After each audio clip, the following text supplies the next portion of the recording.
जय हिंद साथियों, कैसे हैं आप लोग। आई होप कप लगे होंगे। आपकी जो स्टडी चलेगी बहुत बेहतरीन चलेगी। तो आज के क्लास में बात करने वाले हैं क्लास 12th के केमिस्ट्री के मोस्ट इंपोर्टेंट ऑब्जेक्टिव क्वेश्चन। याद रखिएगा मेरे भाई, आपका जो है ना अर्धवार्षिक परीक्षा का डेट जारी हो चुका है। वो होने वाला है ना, परीक्षा जो होने वाला है 19 तारीख से और 27 तारीख के बीच में होने वाला है। तो आप लोग अच्छे तरीका से अपना मेहनत कीजिए और अपना अच्छे तरीका से जो है तैयारी करने का प्रयास कीजिए, क्योंकि देखिए मेरे भाई ये 19 और 27 के बीच में हो जाना है, ठीक है ना। मतलब 19 सितंबर से चालू होने वाला है, संभावना है, क्योंकि पेपर में जारी कर दिया गया है। तो आप लोग अच्छे तरीका से अपना मेहनत जारी कीजिए, क्योंकि अर्धवार्षिक अर्धवार्षिक का मतलब जानते हैं क्या होता है? 6 माही परीक्षा जानते हैं हम लोग, ठीक है ना। तो आप लोग अच्छे तरीका से मेहनत और अच्छे तरीका से सारे क्वेश्चन को देखिएगा, छोड़ने का प्रयास मत कीजिएगा। 10 दिन टाइम है अभी, ठीक है ना, मात्र 10-11 दिन टाइम है। और इससे मतलब इसमें जो है आप क्या कीजिए, मेहनत अपना अच्छे तरीका से कीजिए, क्योंकि आपका अच्छा नंबर आ जाए, ठीक है ना। तो चलिए बिना टाइम के क्वेश्चन की तरफ बढ़ते हैं। इससे पहले क्लास को लाइक नहीं किया तो क्लास को लाइक कर लेंगे और चैनल को सब्सक्राइब कर लेंगे, और एक एक क्वेश्चन को काफी बेहतरीन तरीका से देखने का प्रयास करेंगे,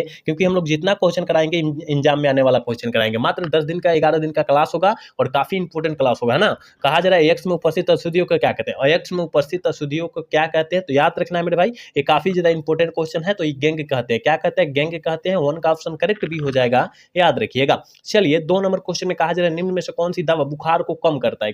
कौन सा दवा जो होता है बुखार को कम करने में किया जाता है? तो आप सभी को पता है एंटीपायरेटिक दवा जो होता है बुखार को जो है कम करने में इसका प्रयोग किया जाता है, आप याद रखिएगा, ठीक है। चलिए अगला क्वेश्चन, यानी 3 नंबर क्वेश्चन का, मिथाइल एमिनो को बनाया जा सकता है। मिथाइल एमीन को बनाया जा सकता है, किसके द्वारा बनाया जा सकता है? तो याद रखिएगा हॉफमैन ब्रोमाइड विक्रिया द्वारा बनाया जा सकता है, यानी ऑप्शन बी वाला सही हो जाएगा। 3 का ऑप्शन बी हो जाएगा, याद रखिएगा मेरे भाई। हम लोग जितना क्वेश्चन करा रहे हैं ना, आप लोग अच्छे तरीका से पढ़िएगा और अच्छे तरीका से याद रखिएगा, क्योंकि हम लोग आपके एग्जाम के पूरा फुल्ली तैयारी कराते हैं और बेहतरीन क्वालिटी में कराने का प्रयास करते हैं, बिल्कुल फ्री में कराते हैं, याद रखिएगा, ठीक है ना। और जितने बच्चे देख रहे हैं प्लीज मेरे भाई आप लोग क्लास को लाइक कर लीजिए, ठीक है ना। गुरु दक्षिणा के रूप में दीजिए ना, लाइक एक सब्सक्राइब एक, है ना।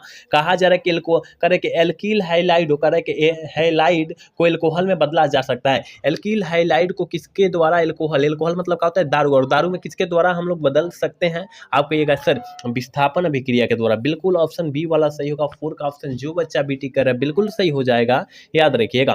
5 नंबर क्वेश्चन में कहा जाए निम्नलिखित में से किसके लिए हिमांक अवनमन अधिकतम होता है? किसके लिए जो होता है हिमांक अवनमन अधिकतम होता है? कहिएगा सर K2SO4 के लिए जो होता है ना हिमांक अवनमन अधिक होता है, यानी ऑप्शन ए वाला सही हो जाएगा। 5 का ऑप्शन करेक्ट हो जाएगा, याद रखिएगा। 6 नंबर क्वेश्चन में कहा जा रहा है NiCO4 में जो होता है निकेल का ऑक्सीकरण अवस्था जो होती है वो कितनी होती है? आप कहिएगा Ni, निकेल में ऑक्सीकरण अवस्था पूछे ना, निकेल में कौन का ऑक्सीकरण अवस्था पूछे निकेल में, तो याद रखिएगा उसका मान जो होता है 0 हो जाता है, याद रखना है आपको, ठीक है। चलिए अगला क्वेश्चन, यानी 7 नंबर क्वेश्चन में कहा जा रहा है कि कैप्रोलेक्ट किसका मोनोमर है ना, किसका जो है मोनोमर है, जल्दी बतलाइए किसका है? कहिएगा सर हमें पता है लाइलॉन 6 का है। बिल्कुल ऑप्शन जो हो जाएगा क्या हो जाएगा? ए हो जाएगा, ठीक है ना। ऑप्शन ए हो जाएगा, याद रखना है। 7 का ऑप्शन ए हो जाएगा। आप लोग किसी भी हाल में और किसी भी परिस्थिति में याद रखिएगा सारे क्वेश्चन को, ठीक है। चलिए यहाँ 8 नंबर क्वेश्चन में कहा जा रहा है प्रथम कोटि की अभिक्रिया का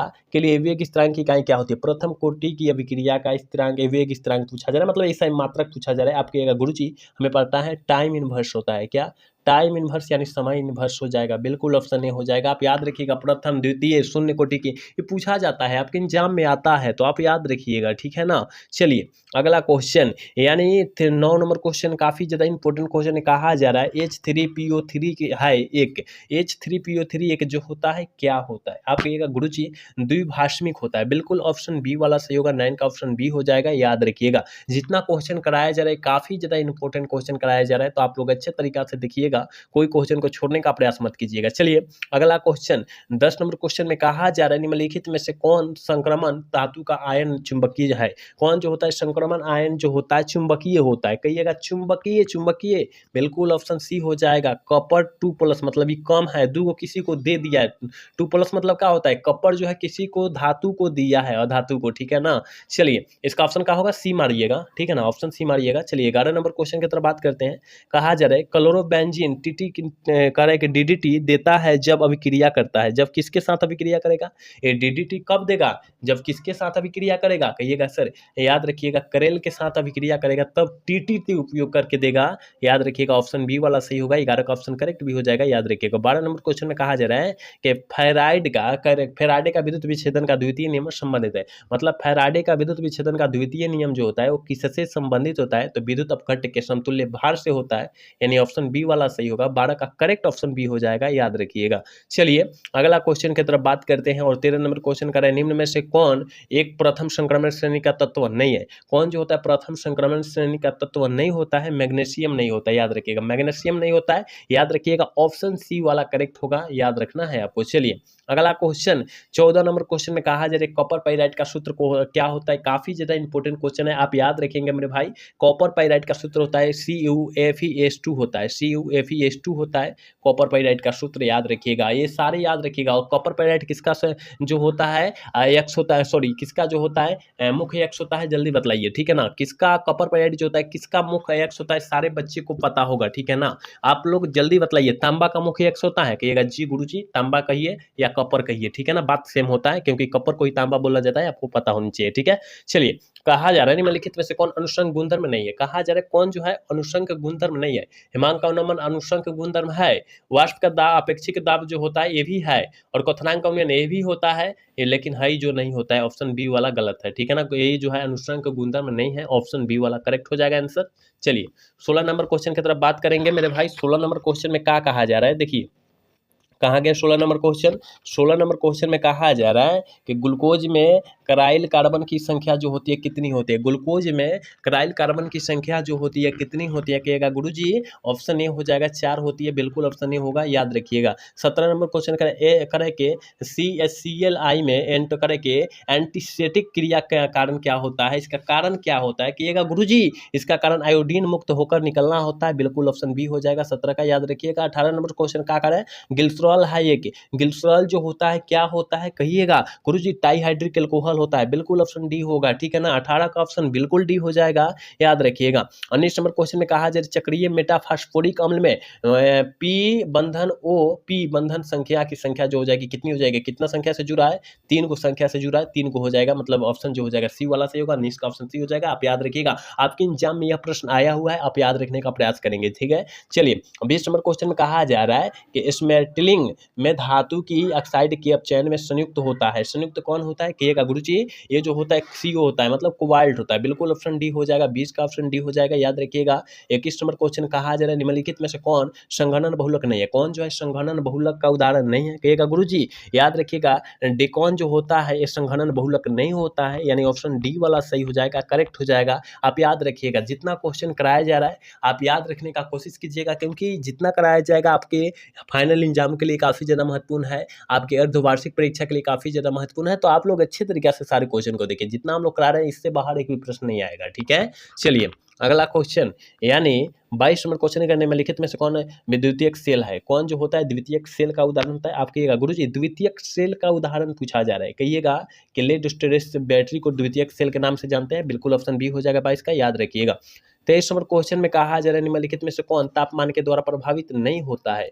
देखिए ताप के द्वारा प्रभावित नहीं होता है, वो कहिएगा मोलरता ताप द्वारा प्रभावित नहीं होता है। मोलरता जो होता है ना, मोलरता, देखिएगा यहाँ गड़बड़ाइएगा मत, मोलरता, ठीक है ना। तो मोलरता जो होता है ताप द्वारा प्रभावित तो होता है, नहीं होता है, और मोलरता जो होता है ताप द्वारा प्रभावित तो होता है, इतना ही अंतर है, ठीक है। यहाँ पूछा जाए नहीं होता है तो मोलरता मारिएगा, ठीक है। काफी ज्यादा इंपॉर्टेंट क्वेश्चन है दोनों, याद रखिएगा आप, ठीक है। चलिए अगला क्वेश्चन 24 नंबर क्वेश्चन कर रहा है कि डोलोमाइड खनिज में पाए जाते हैं। डोलोमाइड खनिज में क्या पाया जाता है? आप कहिएगा गुरुजी ये जो हो जाएगा ना, डोलोमाइड खनिज में एल्युमिनियम पाया जाता है, कैल्शियम पाया जाता है। देखिए तो एल्युमिनियम हमारा कहाँ है, यहाँ देखिए भाई, यहाँ तो एल्युमिनियम और कैल्शियम दोनों दिया है, दोनों हो जाएगा, ऑप्शन ए और बी दोनों होगा, ए और बी ए और बी दोनों, सॉरी ए और डी दोनों हो जाएगा, क्योंकि दोनों में दिया है, एल्युमिनियम होता है, कैल्शियम होता है। याद रखिएगा यहाँ दोनों ऑप्शन सेम हो गया है। आप थोड़ा सा यहाँ देख लीजिएगा मेरे भाई कि डोलेमाइट खनिज में दोनों पाया जाता है, एल्युमिनियम और कैल्शियम दोनों पाया जाता है। आप याद रख लीजिएगा थोड़ा, ठीक है ना। चलिए अगला क्वेश्चन की तरफ बात करते हैं। कहा सोडियम ऑक्साइड में सोडियम की कोऑर्डिनेशन संख्या जो होती है वो कितनी होती है? 4 होती है। कोऑर्डिनेशन संख्या जो होती है मतलब उप संयोजन संख्या जो होती है वो 4 होती है, आप याद रखिएगा। चलिए 26 नंबर क्वेश्चन में क्या कहा जा रहा है? निम्नलिखित में से कौन लाइफिलिक कोलाइड है? कौन जो होता है लाइफिलिक कोलाइड होता है? कहिएगा गुरुजी लाइफिलिक कोलाइड गोंद होता है, ठीक है ना, गोंद होता है। और लाइफिलिक कोलाइड नहीं होता है, कौन नहीं होता है? कुहासा नहीं होता है, ठीक है ना, याद रखिएगा। लाइफिलिक कोलाइड नहीं होता है, वो जो होता है कुहासा नहीं होता है, याद रखिएगा, ठीक है ना। चलिए कहा जा रहा है निम्नलिखित में से कौन सी धातु प्रचुर मात्रा में भूपटिज में पाई जाती है? कौन सी धातु जो है प्रचुर मात्रा में भूपटिज में पाई जाती है? कहिएगा सर एल्युमिनियम। क्या? एल्युमिनियम। एल संकेत होता है, ऑप्शन सी वाला सही होगा 27 का, याद रखिएगा। 28 नंबर क्वेश्चन करें कि निम्न में से कौन सबसे शक्तिशाली ऑक्सीकारक पदार्थ है? निम्नलिखित में से कौन सबसे शक्तिशाली ऑक्सीकारक पदार्थ है? कहिएगा सर शक्तिशाली, शक्तिशाली यानी F2 है। क्या है? क्या है? F2 है, याद रखिएगा, फ्लोरीन जिसे कहते हैं। ऑप्शन ए वाला सही होगा। चलिए अगला क्वेश्चन कहा जाए निम्नलिखित में से किसका आयन विभव का मान अधिकतम होता है? किसका आयन विभव का मान अधिकतम होता है? कहिएगा सर फास्फोरस का होता है, पी का होता है ना, याद रखिएगा। ऑप्शन बी वाला सही हो जाएगा। 29 का ऑप्शन करेक्ट भी हो जाएगा, आप याद रखिएगा। 30 नंबर क्वेश्चन का सामान्य शुद्ध CnH2n+2 वाले यौगिक होता है। काफी ज्यादा इंपॉर्टेंट क्वेश्चन है, आप याद रखिएगा। CnH2n+2 क्या होता है? एल्केन होता है। एल्केन का सूत्र होता है, एल्काइन का सूत्र जो होता है CnH2n होता है। H2n minus sorry plus minus दो ना होता है, माइनस कितना होता है? 2 होता है, आप याद रखिएगा। एल्कीन, एल्कीन का सूत्र होता है CnH2n होता है, आप याद रखिएगा। इस सारे क्वेश्चन को आप याद ना रखिएगा, आपके एग्जाम में आता है सारे प्रश्न, तो आप याद रखिएगा किसी भी हाल में, ठीक है। चलिए अगला क्वेश्चन निम्न में से कौन सा प्रथम पंक्ति का संक्रमण तत्व नहीं है? कौन जो है प्रथम पंक्ति का संक्रमण तत्व नहीं है?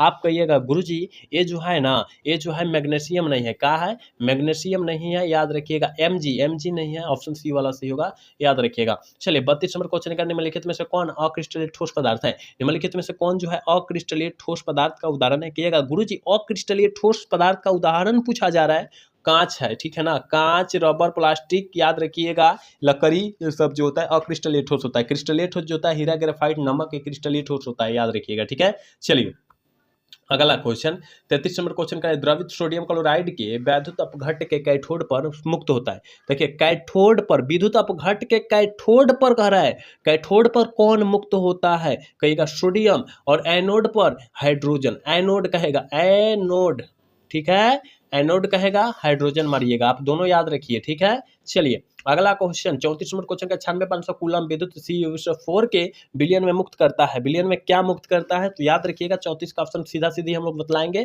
क्या आप हल नहीं करेंगे, हल कोई नहीं करेंगे, और 31.76 होगा, याद रखिएगा, ठीक है। दूसरा जो है हम लोग हल करने का प्रयास करेंगे दूसरा क्लास में। कहा जा रहा है निम्नलिखित में से कौन धातु प्राकृतिक में मुक्त अवस्था में पाई जाती है? कौन सी धातु जो है प्राकृतिक में मुक्त अवस्था में पाई जाती है? सोना, ठीक है, सोना पाया जाता है, याद रखना है, ठीक है। चलिए अगला क्वेश्चन 36 नंबर क्वेश्चन का निम्नलिखित में से कौन हाइड्रोजन बंधन नहीं बनाता है? कौन जो होता है हाइड्रोजन बंधन नहीं बनाता है? कहिएगा सर HCl, हाइड्रोक्लोरिक अम्ल जो होता है ये हाइड्रोजन बंधन को नहीं बनाता है, बिल्कुल ऑप्शन सी वाला करेक्ट होगा, याद रखिएगा। चलिए अगला क्वेश्चन 37 नंबर क्वेश्चन कहते हैं कि हीलियम का मुख्य स्रोत क्या होता है? हीलियम का मुख्य स्रोत जो होता है वो क्या होता है? कहिएगा गुरुजी हीलियम का मोनाजाइट होता है, बिल्कुल ऑप्शन सी हो जाएगा, याद रखिएगा। मोनाजाइट भी हो जाएगा, सूर्य भी हो जाएगा, दोनों याद रखिएगा, ठीक है। चलिए 38 नंबर क्वेश्चन का XeF4 की आकार जो होता है कैसा होता है? XeF4 का आकार जो होता है कैसा होता है? कहिएगा गुरुजी सोमवार प्लेनल होता है, बिल्कुल ऑप्शन बी हो जाएगा। 38 का ऑप्शन बी होगा, याद रखिएगा आप। चलिए अगला क्वेश्चन 39 नंबर क्वेश्चन करें किसी अभिक्रिया का वेग निम्नलिखित प्रकार से व्यक्त होता है। वेग के बराबर के इंटू ए स्क्वायर बी। इस अभिक्रिया की कोटि कितना हो जाएगा? देखिए यहाँ 2 है, यहाँ पर कुछ नहीं है तो 1 है, यानी 2 को जोड़िए और 1 को जोड़िए, यानी कितना हो जाएगा? 3। तो मतलब 3 कोटि की अभिक्रिया है, ठीक है ना। 3 कोटि की अभिक्रिया प्रक्रिया है, याद रखिएगा ऑप्शन क्या हो जाएगा, बी हो जाएगा। 39 का ऑप्शन बी हो जाएगा, याद रखिएगा। देखिए ऐसा प्रश्न काफी ज्यादा आसान होता है निकालना, तो आप याद रखिएगा, ठीक है। चलिए अगला क्वेश्चन 40 नंबर क्वेश्चन में कहा जा रहा है निम्नलिखित में से कौन सा धातु साधारण ताप पर द्रव होता है। कौन सा धातु जो होता है साधारण ताप पर द्रव होता है, आप कहिएगा साधारण ताप पर द्रव होता है। बिल्कुल ऑप्शन इसका जो हो जाएगा वो क्या हो जाएगा, बी हो जाएगा, पारा होता है, ठीक है ना, पारा होता है, ऑप्शन बी वाला सही होगा, याद रखिएगा। 41 नंबर को H2SO4 जो है क्या है, H2SO4 जो है क्या है, अम्ल नहीं है, कहेगा जी गुरुजी सल्फ्यूरिक अम्ल है, सल्फ्यूरिक अम्ल है, याद रखिएगा। H2SO4 को सल्फ्यूरिक अम्ल जिसे तेजाब हम लोग कहते हैं, क्या कहते हैं, तेजाब कहते हैं, ठीक है ना, जो बैटरी में भरा जाता है ना। कहा जा रहा है कि किस ग्रुप के तत्वों को संक्रमण तत्व कहा जाता है, किस ग्रुप के तत्वों को संक्रमण तत्व कहा जाता है, कहिएगा गुरुजी डी वर्ग के तत्वों को संक्रमण तत्व के नाम से जानते हैं, ऑप्शन सी वाला सही होगा 42 का, याद रखिएगा। 43 नंबर क्वेश्चन के सल्फाइड एक्स का समाहरण किया जाता है, सल्फाइड एक्सो का समाहरण किया जाता है फेन उत्प्लावन विधि से किया जाता है, 43 का ऑप्शन ए हो जाएगा, याद रखिएगा। 44 नंबर क्वेश्चन कह रहा है कि सोडियम आवर्त सारणी के किस ग्रुप का सदस्य है, सोडियम आवर्त सारणी के किस ग्रुप का सदस्य है, कहिएगा गुरुजी सोडियम यानी ग्रुप 1 का सदस्य है, क्या है, ग्रुप 1 का सदस्य है, आप याद रखिएगा। चलिए अगला क्वेश्चन की तरफ बात करते हैं। कहा जा रहा है एल्युमिनियम का एक्स है, एल्युमिनियम का एक्स जो होता है क्या होता है, बक्साइड नहीं होता है, बिल्कुल होता है बक्साइड, जो हेमेटाइट जो होता है लोहा का होता है, याद रखिएगा। आप सारे क्वेश्चन को याद रखने का प्रयास कीजिएगा, एक भी क्वेश्चन को छोड़िएगा मत, क्योंकि जितना क्वेश्चन कराया जा रहा है आपके एग्जाम में आने वाला क्वेश्चन कराया जा रहा है, इसलिए सारे क्वेश्चन को आप देखने का कोशिश जरूर कीजिएगा मेरे भाई। चलिए अगला क्वेश्चन 46 नंबर क्वेश्चन कराए कि आवास चिन्ह का आवर्त सारणी किसने बनाया, आवास चिन्ह का जो है आवर्त सारणी जो है किसने बनाया था, तो आइए देखिए कौन बनाया था, मोस्ले साहब ने बनाए थे, कौन, मोस्ले साहब ने बनाए थे। देखिए कहीं दिया है, बिल्कुल इसमें नहीं दिया है, तो ऑप्शन डी वाला सही होगा, क्योंकि इनमें से कोई नहीं, नॉफ नॉफ दीज हो जाएगा, याद रखिएगा। लेकिन पूछा जाएगा किसने बनाया था, तो मैं मोस्ले साहब ने बनाया था, आप याद रखिएगा। ये सारे क्वेश्चन को आप पढ़िए और अच्छे से याद रखिएगा, यही छपने वाला है आपके एग्जाम में। कहा जा रहा है निम्नलिखित में से कौन क्षारीय भूमिज तत्व है, कौन जो क्षारीय भूमिज तत्व का उदाहरण है, कहेगा सोडियम, सोडियम का संकेत क्या होता है, Na होता है, आप याद रखिएगा, ठीक है। चलिए 48 नंबर क्वेश्चन में कहा जाए कि सामान्य ताप एवं दाब पर किसी गैस के एक मोल का आयतन जो होता है वो कितना होता है, सामान्य ताप और दाब दोनों पर कहा जा रहा है, तो जो होता है 22.4 लीटर होता है, आप याद रखिएगा, ठीक है। ऑप्शन बी में है, ऑप्शन बी वाला सही होगा 48 का, याद रखिएगा। 49 नंबर क्वेश्चन का रहेगा सोना, सोना का संख्या जो होता है Au होता है, ठीक है ना। और धातु का ऑक्सीकरण संख्या जो होती है कितनी होती है, ऑक्सीकरण संख्या जो होती है, सोना का ऑक्सीकरण संख्या जो होती है +1 होती है, आप याद रखिएगा, क्योंकि इसका जो है परमाणु संख्या जो होता है 79 होता है, ठीक है, 79 होता है, याद रखना है। इससे जो है लास्ट में 9 आ रहा है ना। कहा जा रहा है बोरान विकर्षण संबंध दर्शाता है, बोरान विकर्षण संबंध जो है किससे दर्शाता है, याद रखिएगा, एसआई से सिखाता है, याद रखिएगा, सिलिकॉन जिसे कहते हैं ना। तो यहाँ हमने 50 क्वेश्चन बताया, आप लोग याद कर लीजिएगा। अब आज की क्लास में लोग 50 क्वेश्चन नहीं देखेंगे, लेकिन 70 क्वेश्चन की डिमांड लेकर आए थे, लेकिन 50 क्वेश्चन ही देखेंगे, क्योंकि लामा क्लास हो जाएगा। फिर तुरंत बाद जो है कल या तुरंत बाद, हाँ तुरंत बाद हम लोग कर लेंगे, कल नहीं तुरंत बाद हम लोग कर लेंगे इसका क्लास, फिर 1-1.5 घंटा गैप लेके और कर लेंगे हम लोग, ठीक है ना। तो आप लोग क्लास में बने रहिएगा। अभी तक क्लास को लाइक नहीं किया तो क्लास को लाइक कर लीजिएगा और चैनल को सब्सक्राइब कर लीजिएगा। मिलेंगे अगला सेशन में। जय हिंद, जय भारत, टाटा, बाय बाय।